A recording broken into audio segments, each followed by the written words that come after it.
I'm sure you know what it's like when you're at a restaurant and you're ordering your drinks. You ask for a Coke because honestly, after the day that you had, the only thing that will make up for it in this world is a crisp, refreshing Coca-Cola. Not a sponsor.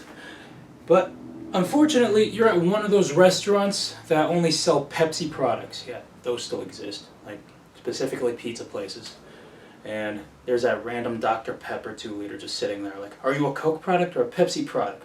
Are you your own thing? Is that what's going on? I mean, I guess I'll settle for a Sprite.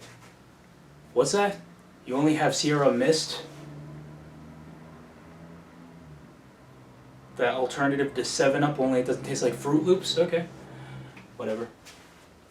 Water with lemon would be just fine.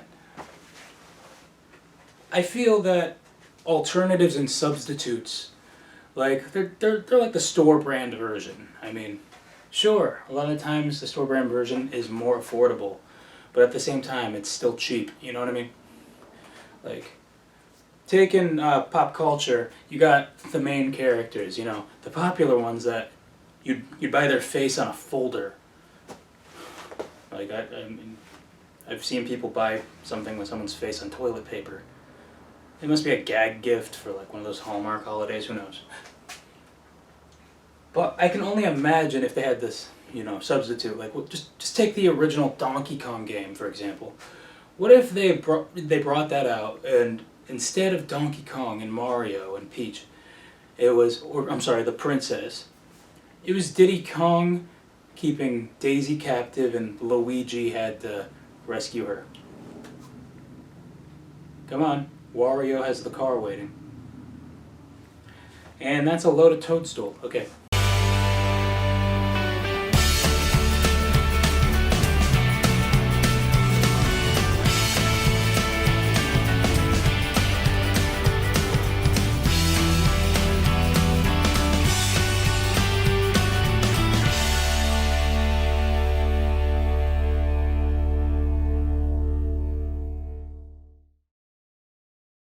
Welcome to the show, everybody. I'm your host, Rob Rodriguez. Now, I've begun to accept that my brain is not really equipped to see the bigger picture in a lot of things.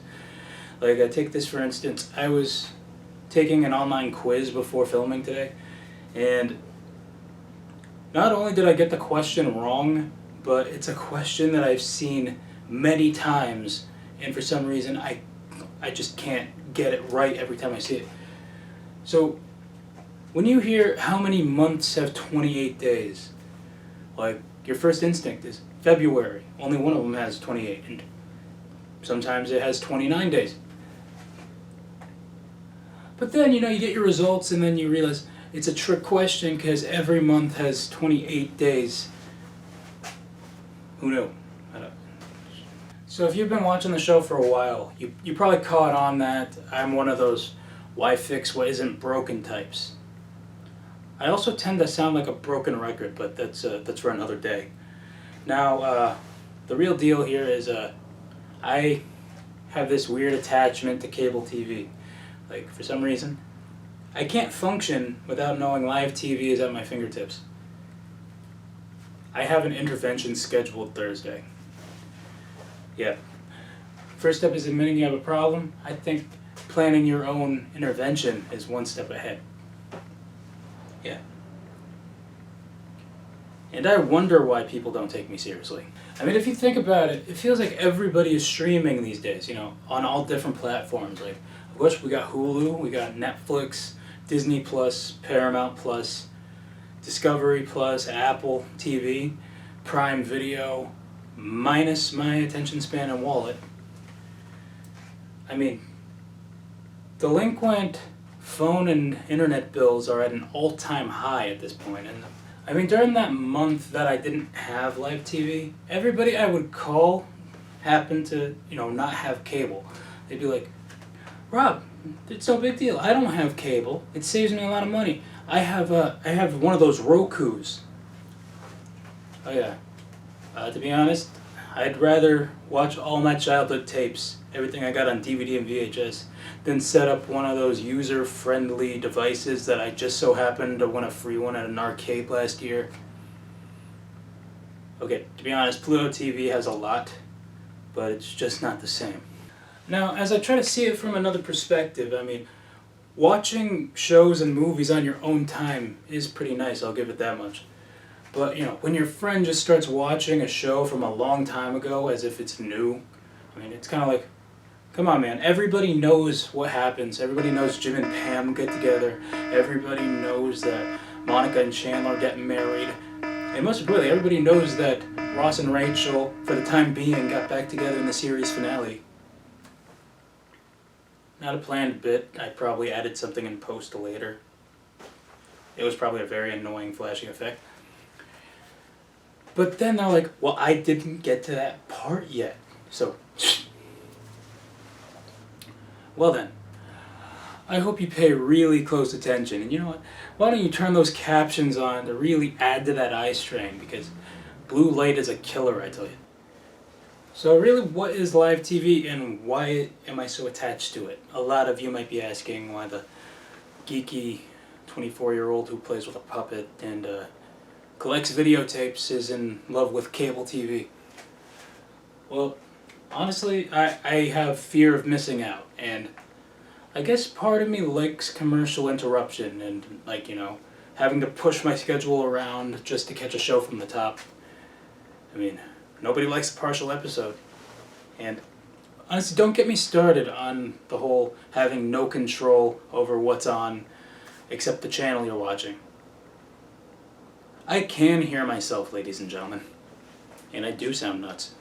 Well, we've got a lot of show to fill, so that being said, I'm gonna need a minute.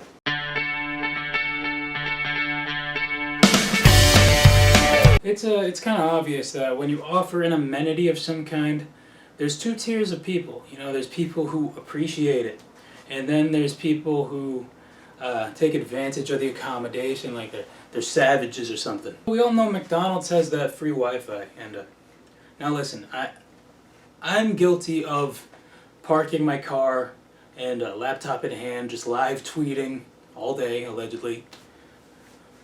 But, I can see that they offer that for customers. And then I know you're thinking, but Rob, can't I just buy a drink and then just keep refilling it in the booth? Do I look like Ronald McDonald to you? I mean, you bought something. So device is out all day. Take the hall pass from school, for example. I mean, it's a privilege to hold one. It's certainly better than holding it. But, there were people that would go out of class, they'd buy a soda, shoot the breeze with the custodian, and, their phone's out the whole time. And once an administrator caught them, they're like, playing it off like, oh, I was just going to go back to class.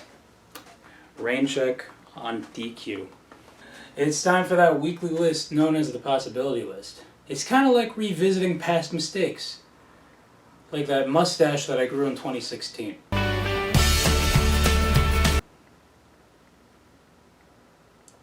What was I thinking?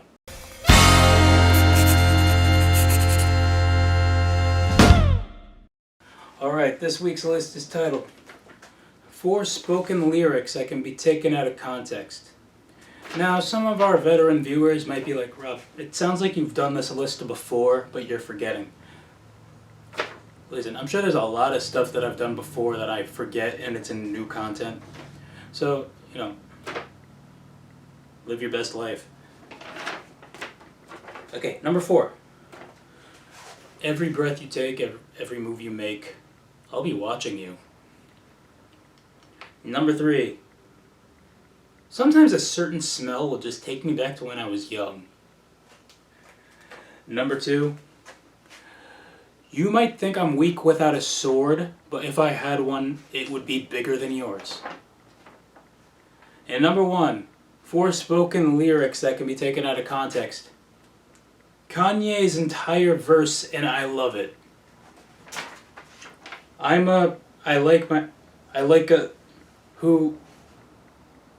That's the possibility list for you this week. Well, all month long, I've been noticing that our favorite entertainers, people we have looked up to, have decided to just hang up their shows and leave television. That honestly, tugs some heartstrings with me because, you know, Conan, I've looked up to him since I was like not even 2 digits yet. And Ellen DeGeneres, she does some good stuff. Now, like, I'm thinking about these guys, you know. I'm also thinking that, you know, when you have a platform, when you do a show, when you have like this whole screen here, it's your baby. Like, you have a connection with it, and it's your connection to get your word out to people. Now, I know I don't have the biggest channel, I don't have the biggest platform, but the platform I do have, I'm very grateful for. Now, 4 years ago, in 2016, I gave myself an extension to try to do the show for 4 more years, and then, honestly, this year, I thought would probably be the last year I do the show, and just, like, leave it at 6 years. This is not a fake out. Like, you know, the April Fool's joke was a fake out. I'm not planning on leaving this show anytime soon, even though there's been a lot of speculation and some private conversations that make it seem so. I mean, I'm pretty content that we're going to do well on Mondays. And maybe I'll move the days, like, down the road. Like, maybe we'll go back to Fridays. Maybe it's going to be a different day of the week. Down the road. Down by the bay. Can you tell I haven't improvised in a while, ladies and gentlemen? So, what's my point? I've decided that I have more in me, and I'm going to, on air, confirm that I'm going to be doing this show for at least the next 3 years.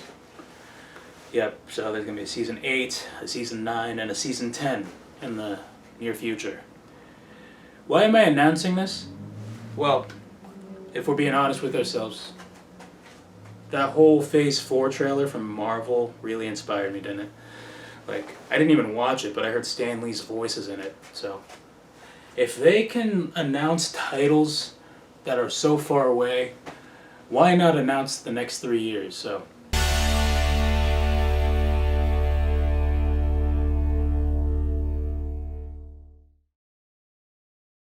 oh really? You're gonna do this for 3 more years, you're gonna be 28 years old, and you're still standing in one spot in front of a green screen talking to a sock? Come on, don't be derogatory to your own kind. Hey, I didn't say Muppet. Hey, no use of the M word here, okay? Okay, so before I sign off, I just want to wish one of my good YouTube friends a very happy birthday. Enjoy your day, and I hope to see you really soon. This platform misses you, and you made great content. Can't wait to see what you got in store soon. Now, that being said, that is the show for you this week. You know to follow me on social media. Check out the TikTok and the second channel and the other TikTok. Maybe I'll make a music channel, but that's down the road. And that's my time. Okay, see you next time.